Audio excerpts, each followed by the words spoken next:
जिला फंड से हो जाए, विधायक फंड से, किसी फंड से हो जाए। माननीय सदस्य जयराम महतो। ठीक, धन्यवाद अध्यक्ष महोदय।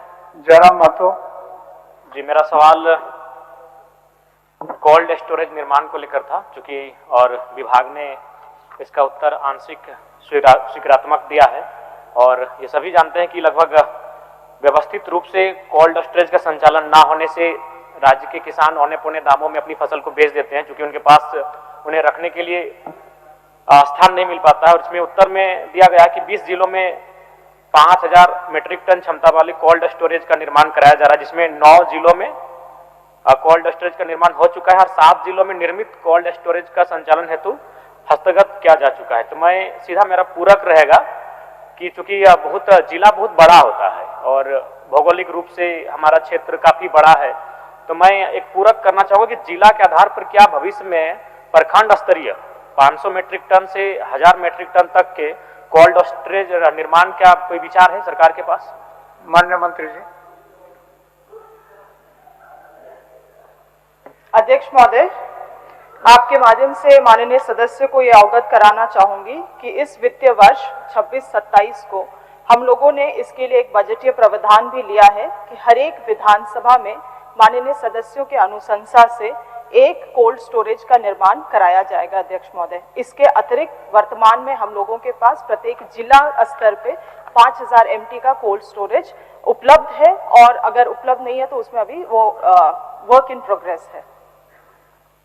ठीक है, दूसरा खंड का वर्क है। इसके लिए मैं मंत्री महोदय का धन्यवाद दूंगा कि विधायकों की अनुशंसा पे प्रत्येक विधानसभा में कोल्ड स्टोरेज की स्थापना होगी, इसके लिए मैं धन्यवाद दूंगा। दूसरा मेरा पूरक यह था, मैंने प्रश्न पे खंड 2 पे पूछना चाहूंगा कि जो कोल्ड स्टोर से बहुत सारे राज्यों में, जैसे महाराष्ट्र में WDRA रजिस्टर्ड वेयरहाउस पर नेगोशिएबल वेयरहाउस रिसिप्ट के आधार पर बैंक लोन मिलता है, किसान अपनी उपज गिरवी रखकर तुरंत नकद प्राप्त कर सकते हैं। गुजरात में भी यह व्यवस्था है, पंजाब में भी यह व्यवस्था है, कर्नाटक और आंध्र प्रदेश में भी यह व्यवस्था है। तो मैं जानना चाहता हूं, क्या झारखंड में इस व्यवस्था पर हम विचार कर सकते हैं कि कोल्ड स्टोरेज में जब वो अपना अनाज को रखेंगे तो उसके आधार पर उनको ऋण मिल सकता है? माननीय मंत्री जी। अध्यक्ष महोदय, माननीय सदस्य का खंड 2 में जो सवाल है कि किसानों द्वारा स्टोर फसलों पर बैंक ऋण प्राप्त होता है या नहीं है, अध्यक्ष महोदय मैं आपके माध्यम से हाउस को अवगत कराना चाहूंगी कि वर्तमान में हमारे पास ऐसा कोई भी प्रावधान उपलब्ध नहीं है। ऋण की जहां तक बात आती है अध्यक्ष महोदय, तो हम लोग अपने राज्य में किसानों को KCC लोन उपलब्ध कराते हैं, जो सब इंटरेस्ट सबवेंचर मॉडल पे संचालित की जाती है। अध्यक्ष महोदय, इसके अलावे समय समय पे कृषि ऋण माफी योजना भी चलाई जाती है। मगर अध्यक्ष महोदय, जो माननीय सदस्य कह रहे हैं कि कोल्ड स्टोरेज में जो फसल को स्टोर किया जाता है उसके अगेंस्ट में बैंक ऋण, अध्यक्ष महोदय जो वेयरहाउसिंग डेवलपमेंट और रेगुलेशन एक्ट 2007 है उसमें ये प्रावधान दिया गया है, किंतु अध्यक्ष महोदय काफी टेक्निकलिटीज है इसमें। आपको BIS कंस्ट्रक्शन नॉर्म्स हुए, साइंटिफिक स्टोरेजेस प्रैक्टिसेस हुए, तमाम चीजों को आपको फुलफिल करना पड़ता है, तब जाके आपको WRDA का एक सर्टिफिकेशन मिलता है। उस सर्टिफिकेशन में जब वेयरहाउसेस ऑपरेट करती हैं तो किसी भी किसान को उनके उत्पाद के लिए उत्पाद को स्टोर करने के लिए ENWR इलेक्ट्रॉनिक वेयरहाउस रसीद उपलब्ध कराया जाता है, जो कि एक नेगोशिएबल कोलैटरल के रूप में एक्ट करती है अध्यक्ष महोदय। तो क्योंकि ये काफी टेक्निकल हो जाता है अध्यक्ष महोदय, वर्तमान में हमारे पास ऐसा कोई भी कोल्ड स्टोरेज नहीं है जिसको ये सर्टिफिकेशन प्राप्त है, इसी के कारण हम लोग इनको लाभ नहीं दे पाते अध्यक्ष महोदय। मगर जहां तक ऋण की बात है, राज्य में किसानों के ऋण की आवश्यकता पूर्ति की जा रही है। नहीं, बस एक छोटा नहीं, देखिए मंत्री महोदय, चूंकि अभी जैसे कि महुआ का सीजन है, अब महुआ आएगा तो उस महुआ का अगर वो स्टोर करते हैं तो अगर उस स्टोर के आधार पर उनको ऋण दिया जाएगा तो हमें लगता है कि उनको एक अच्छा पहल हो जाएगा। तो इसलिए ऋण तो दिया जाता है, लेकिन मैं चाहता हूं कि जो स्टोरेज है, जो वो स्टोर करते हैं जिस अनाज का, उसके आधार पर, उस स्टोर हाउस के आधार पर, चूंकि कई राज्यों में ऐसा प्रावधान है, तो मैं चाहता हूं इस पर एक विचार किया जाए, इस पर विचार करें। माननीय जयराम कुमार महतो, तो इसके बाद वाला प्रश्न भी आप ही का है, पूछ लीजिए। इसके बाद वाला प्रश्न भी आप ही का है। इसका उत्तर थोड़ा सा मंत्री महोदय से इसका उत्तर तो मंत्री जी दे दिए आपको साफ, जो अभी हमारा स्टेट में इस तरह का कोई प्रावधान नहीं है। चूंकि इसमें कुछ जटिलता है, लेकिन आपने प्रश्न के रूप में माननीय मंत्री के संज्ञान में दे दिए, तो फिर एक्सरसाइज करेंगे। चलिए, ठीक ठीक, धन्यवाद। मेरा इस प्रश्न का विभाग का उत्तर स्वीकारात्मक है। मेरा प्रश्न था कि ऊर्जा विभाग में स्वीकृत पदों एवं कार्यरत पदों में काफी अंतर है। तो मैं सीधा पूरक, समय ना गवाते हुए सीधा पूरक जानना चाहूंगा कि जो पद रिक्त हैं, उन रिक्त पदों की भरपाई के लिए सरकार कितनी समय अवधि में उन रिक्त पदों की भरपाई करेगी? माननीय मंत्री ऊर्जा। माननीय अध्यक्ष महोदय,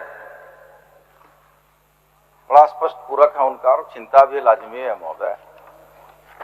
जो सृजित पद है ऊर्जा विभाग में, उस पद को कब तक भरा जाएगा, उसके जो सृजित पद के विरोध में जो खाली पद है उसको कब तक भरा जाएगा महोदय? इसका नियमावली बन गया महोदय, विभाग के द्वारा इसकी नियमावली बना लिया गया है और हम समझते हैं कि अति शीघ्र इसको बहाली की प्रक्रिया में हम लोग आगे बढ़े हैं महोदय और अति शीघ्र बहाली होगी महोदय, भरा जाएगा, उस पद को भरा जाएगा महोदय।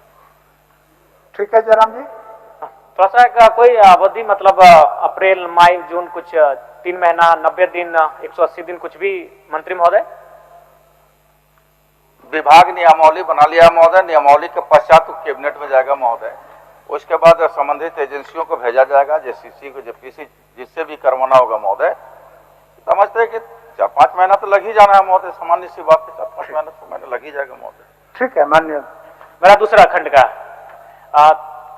बिजली बिल में गड़बड़ी को लेकर अभी कल ही आया था, तो लगभग 3 लाख का उसका बिल आ गया था। तो हमने विभाग को फोन किया और सीधा कहा कि भाई ऐसा करेंगे तो लोग तो आत्महत्या कर लेंगे। आप समय के साथ बिल लेने का काम करें। अब 2 साल बाद दिए हैं, उसको बिल 2 लाख थमा दिया, किसी को 2.5 लाख रुपया थमा दिया। ये सभी माननीय सदस्यों के सामने ये समस्या आती होंगी, भले वो बोलना ना चाहे या नहीं चाहे, ये समस्या सबके सामने आती है। तो मैं चाहता हूं कि उचित सिस्टम डेवलपमेंट किया जाए, कम से कम वहां वो लिखित शिकायत नहीं, एक पोर्टल पर शिकायत हो और आपको वो पता चले कि भाई कितनी शिकायतें आई हैं।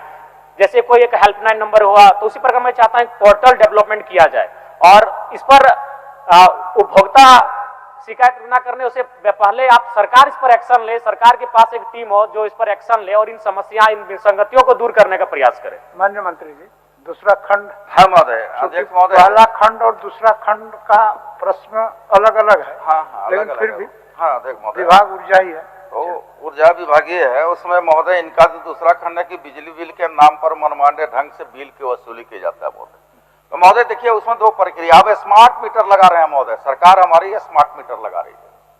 अब पुराना मीटर जो है महोदय आउटडेटेड हो गया महोदय, तो उसका बिल जब स्मार्ट मीटर लगाने लोग जाता है तो जो बिल बकाया होता है तो स्वाभाविक है कि इसमें कैरी फॉरवर्ड हो जाता है महोदय।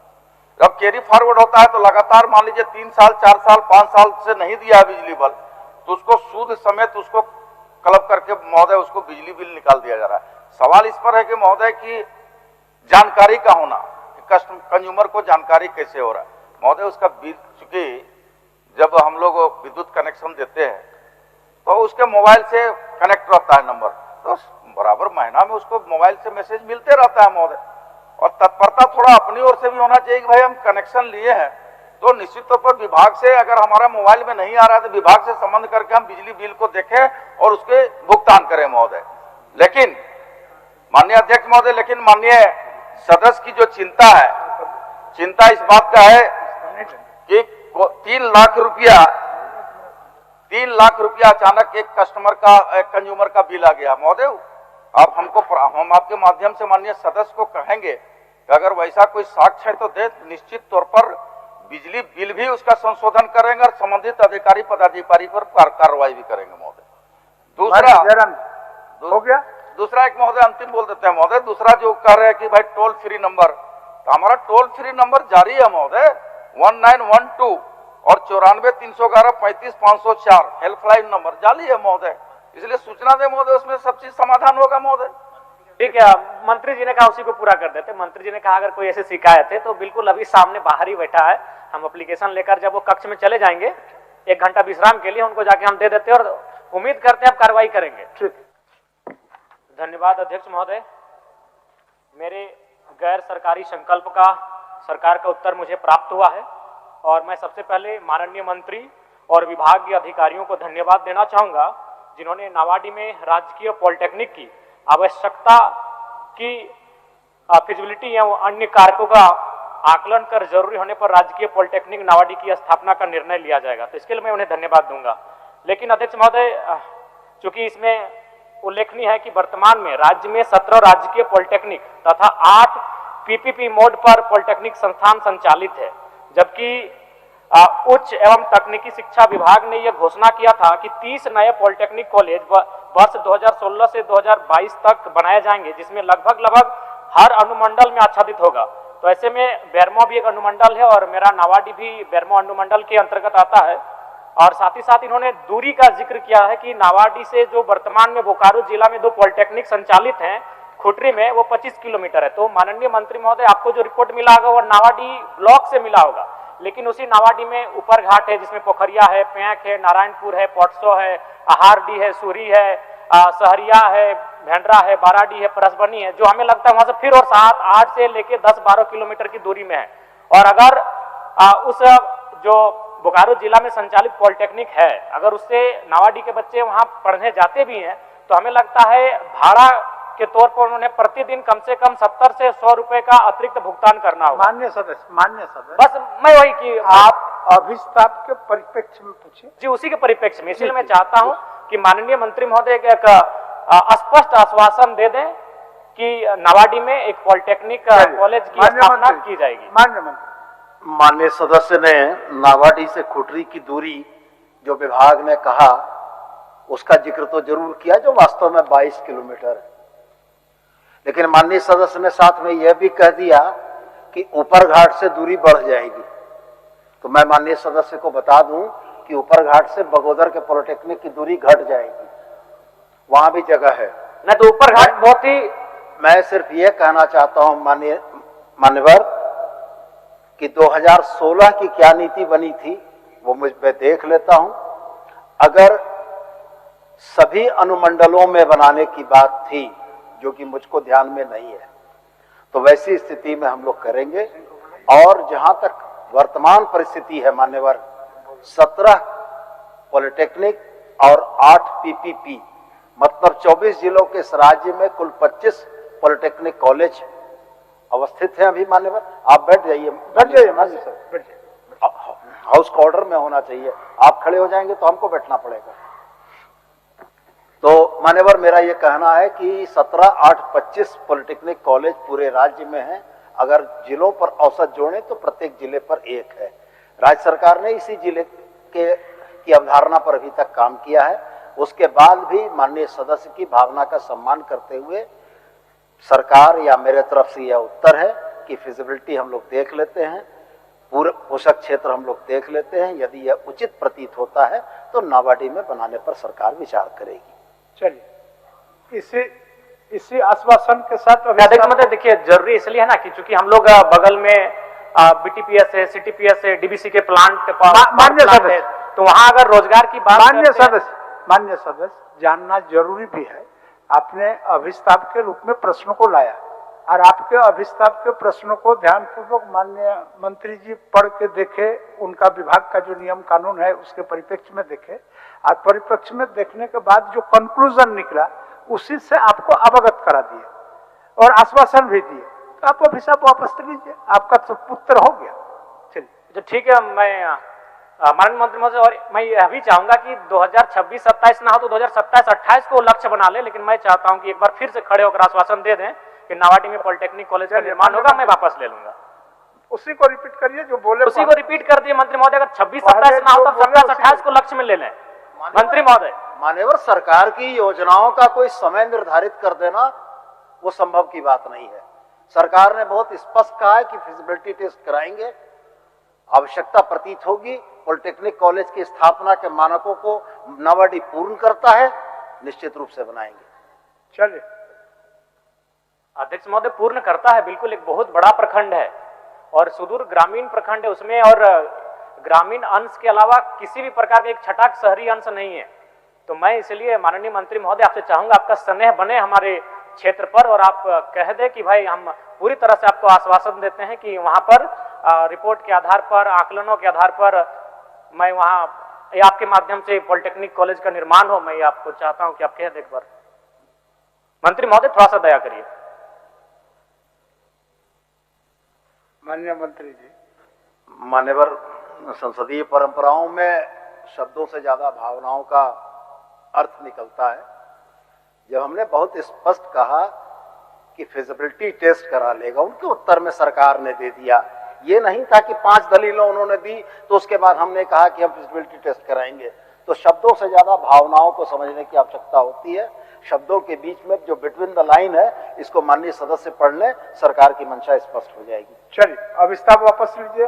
ठीक है अध्यक्ष महोदय, मैं इस विश्वास के साथ कि शीघ्र ही जो भी प्रक्रियाएं एक पॉलिटेक्निक कॉलेज के निर्माण के लिए होंगी, उन रिपोर्टों का आधार बनाकर माननीय मंत्री महोदय के नेतृत्व में पॉलिटेक्निक कॉलेज का नवाडी में निर्माण कराया जाएगा।